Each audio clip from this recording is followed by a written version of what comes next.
nombre es Fernanda Ramondo y soy la directora de No te olvides de mí.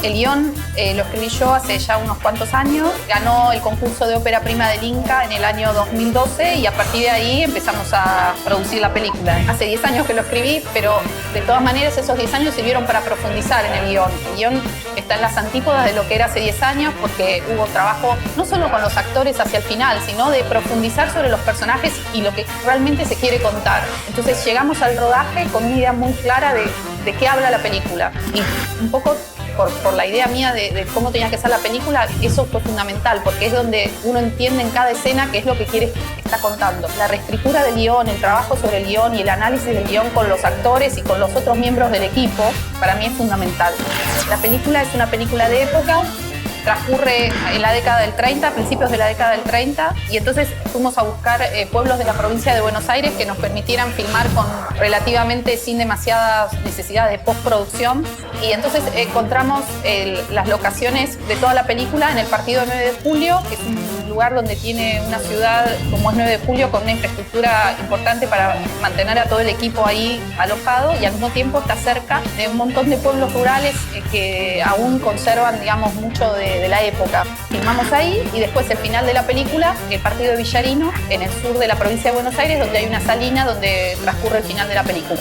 Sí, una road movie es muy complicada desde el punto de vista de logística. Yo siempre supe que el problema grave de la película, si iba a haber algún problema, era la logística, porque tener a un equipo chico como el nuestro, que eran 25 personas nada más, de viajes, un mes, dando vuelta por todos lados, es complicado. Entonces por esto como que con la productora Marcela Ábalos pensamos una idea de producción que nos sirviera para poder hacer la película. Y ahí surgió que teníamos que buscar una ciudad que, haciendo base en esa ciudad, pudiéramos recorrer un montón de pueblos que para la película fuera un viaje, pero en realidad siempre estamos más o menos en el mismo lugar. Entonces fuimos como encontrando lugares que nos pudieran servir y terminamos en 9 de Julio. El guión pedía una salina de monte, no una salina como las de Jujuy. Entonces ya de por sí sabíamos que las salinas tenían que ser o las de Villarino, o las de San Luis, o las de La Pampa. Pero las de La Pampa no podían ser porque están aisladas en el medio de la nada, con lo cual de nuevo volvíamos al problema logístico de dónde metíamos al equipo, y entonces finalmente Villarino era como la opción ideal porque queda solo 400 kilómetros de 9 de Julio. Digamos que hicimos todo el viaje juntos con la película, digamos.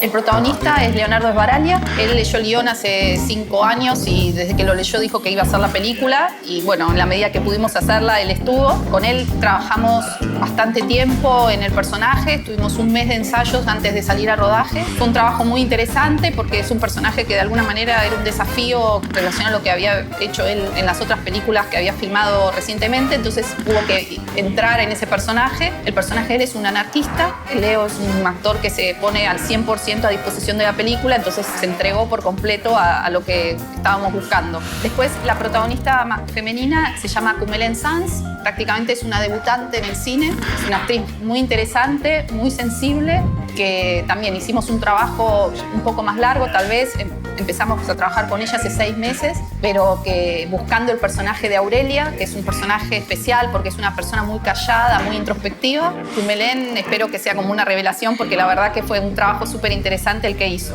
Y después finalmente el tercer protagonista es un nene que se llama Santiago Zaranite, que también lo buscamos por casting, y después una vez que lo habíamos elegido, de él se encargó María Laura Berch, que hizo todo el coach de los 3 meses antes de empezar el rodaje, y después ella no estuvo en el rodaje, pero bueno, digamos que Santiago ya estaba preparado para enfrentar el rodaje. por los directores que a mí me interesan, tiene toda una impronta que viene del neorrealismo italiano, con directores como Visconti y algo de la Strada de Fellini, pero digamos simplemente a nivel de ser una road movie con un personaje un tanto extraño como es el personaje que hace Leonardo Sbaraglia. A medida que fuimos buscando la estética de la película, aparecieron otros autores que siempre son muy interesantes para mí, que van desde Kiarostami, en una idea de realismo muy especial, hasta Malik, de pronto en algunas cuestiones medio bucólicas del retrato de la naturaleza, hasta Clint Eastwood para el western, digamos. Es una película que tiene algún cruce ahí que espero que se vea. Está pensado, espero que se vea.